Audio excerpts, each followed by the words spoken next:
চিরসখার আজকের পর্বে বরের সাজে উজ্জ্বল কৃষণকে ঘিরে আনন্দে ভরে ওঠে বাড়ি। কোমলিনী বরণ করতে গিয়ে মিষ্টি খাওয়াতে চাইলে কৃষণ প্রথমে রাজি হয় না, ডায়েটের অজুহাত দেয়। সবাই চিন্তিত হলেও শেষে কোমলিনীর জোরে মিষ্টি খায় আর হাসির রোল পড়ে যায়।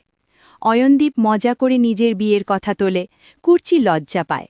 দুই পরিবারের মায়েরা খুনসুটি করে পরিবেশ আরও জমিয়ে তোলে। গান শুরু হতেই সবাই নাচে মেতে ওঠে।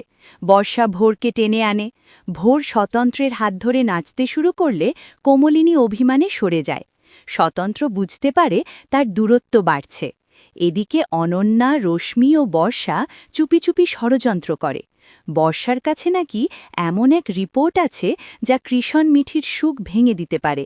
তারা ঠিক করেছে বিয়ে সম্পন্ন হোক, তারপর সত্য সামনে আনবে। অন্যদিকে হাসি ঠাট্টার মাঝেই স্বতন্ত্র কৃষণের বাবার অনুমতি নিয়ে বরকে মণ্ডপে নিয়ে যায়। সবাই আনন্দে মাতলেও ভিতরে ভিতরে নতুন অশান্তির ইঙ্গিত স্পষ্ট হয়ে ওঠে।